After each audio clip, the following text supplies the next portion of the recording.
Okay, just like the other day, you need to isolate the term with the rational exponent. So if you remember on Tuesday, we isolated the thing with a radical. And then you will raise each side of the equation.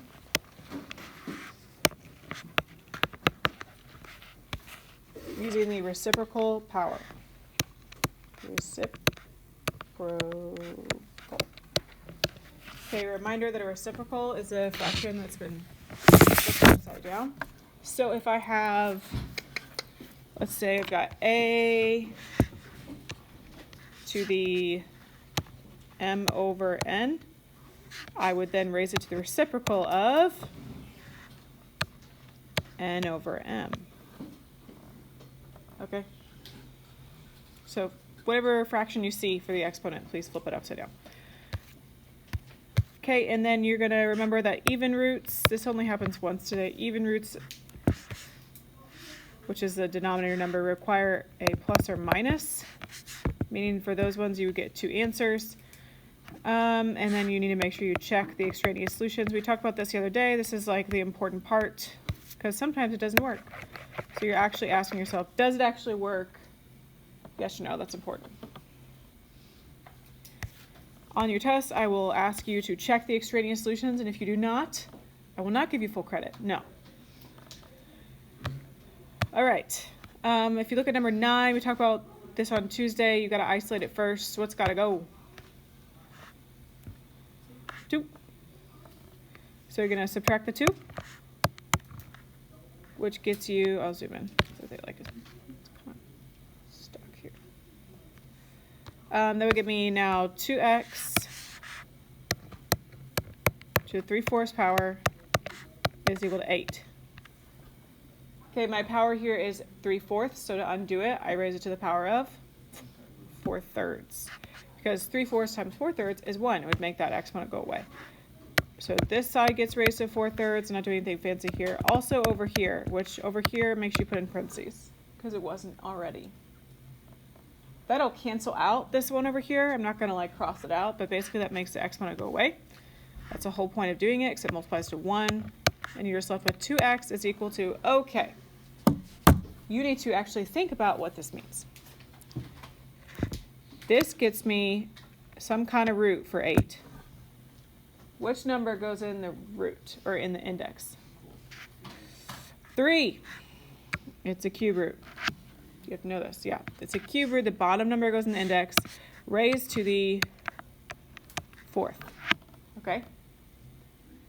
So bottom number goes in the index. I'm taking the cube root of 8. What is the cube root of 8? You can look at your chart. 2. And so now I'm going to take 2 to the 4th. You can look at your chart again. 2 times 2 times 2 times 2.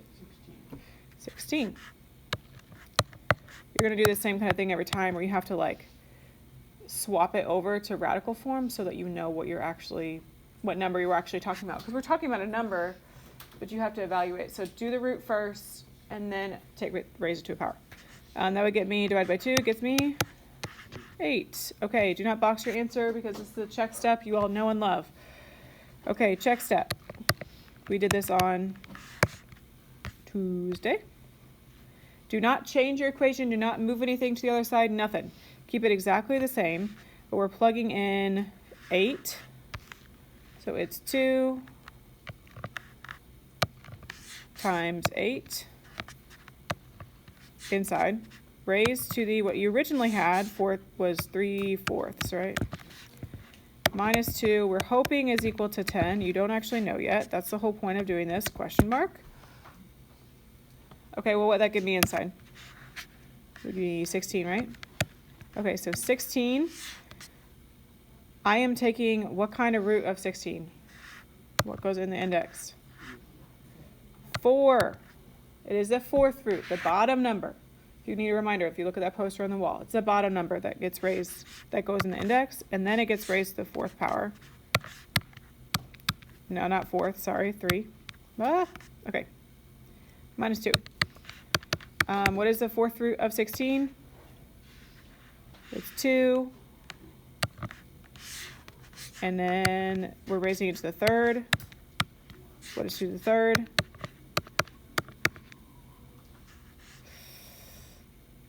8 is 8 minus 2, 10. Yes, it is. Oh, is there a plus sign? Oh, I know what I did. I copied down the wrong thing. Gosh dang it. These are all supposed to be plus? That would make sense. Okay, now it works. My goodness, guys. So you can box your answer. It helps if you copy down the equation correctly. Don't make that mistake. Man. You type in like... Raise it to the power of 2.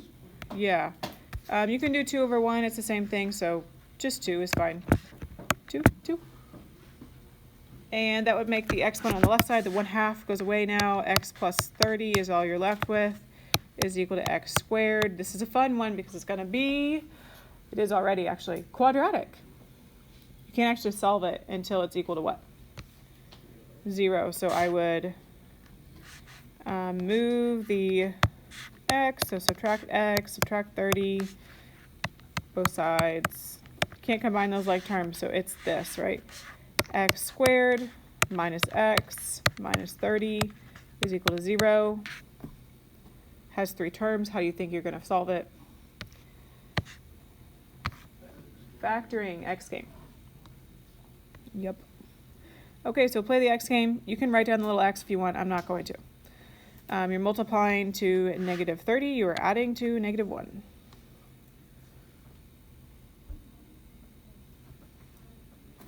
Negative 6, positive 5. So that is x minus 6, x plus 5, and that's equal to 0. So that gets you 2 solutions. What are they? Your zeros, 6 and negative 5. Do not box them because you have to check both. And it's not always going to work, so don't assume that it will.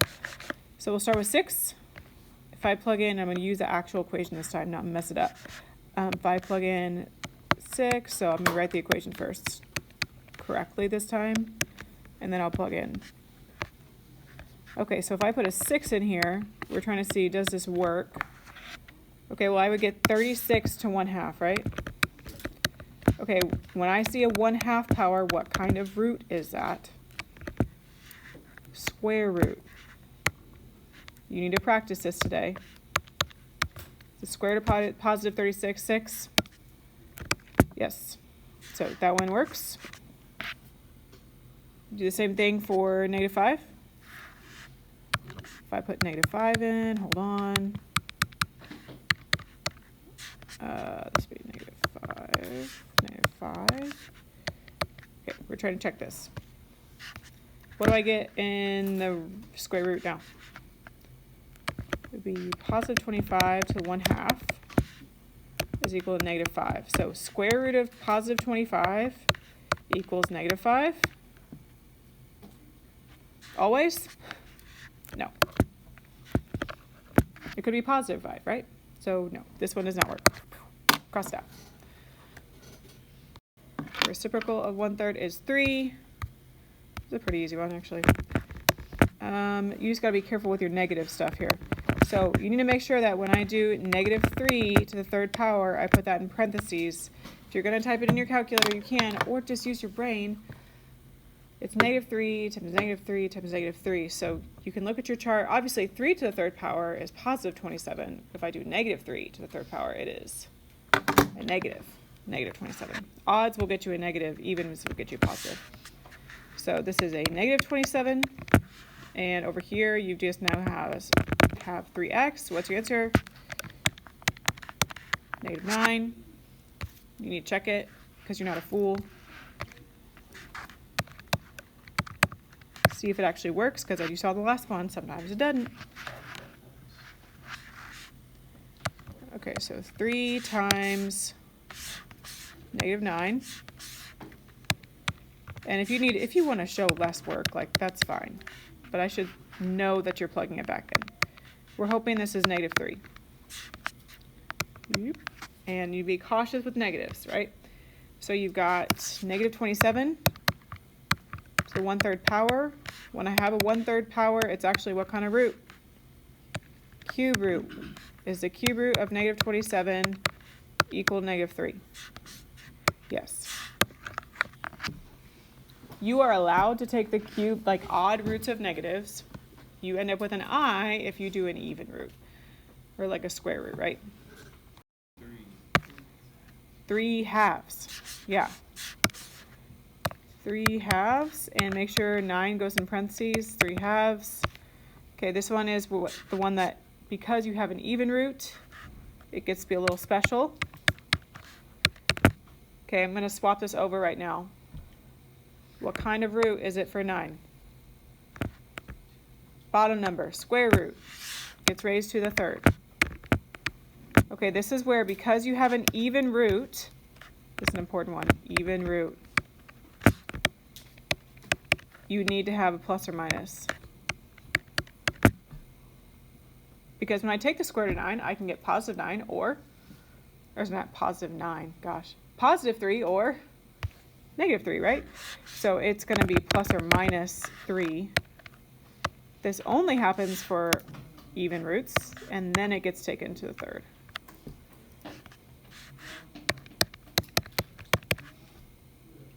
Okay, you're going to get two answers then. Positive 3 to the third is positive 27. What's negative 3 to the third? Negative 27, so it could be plus or minus 27. And this is kind of like your absolute value stuff we did the early start of the year. You have two equations now. X plus 2 equals positive 27. X plus 2 equals negative 27. This is a special one. You get two values. What are they? You subtract 2 would be 25 and negative 27 down 2 more. Negative 29. I need you to check both. Good thing you have lots of extra space. Okay, here's your check step. You are plugging in 25 to start, so if I plug in 25,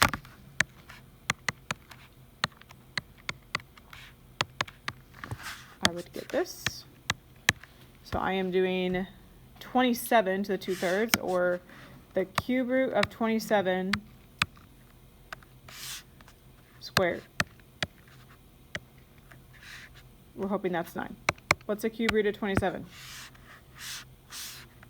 3.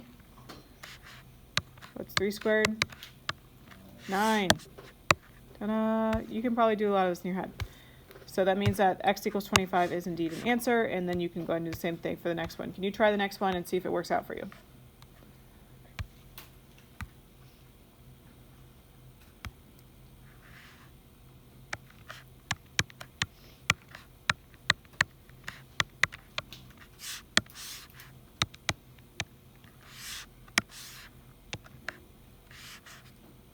Again, a cube root.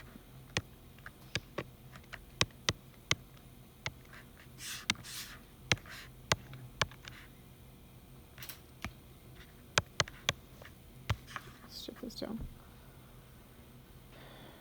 Okay, you do get negative 3 for the cube root of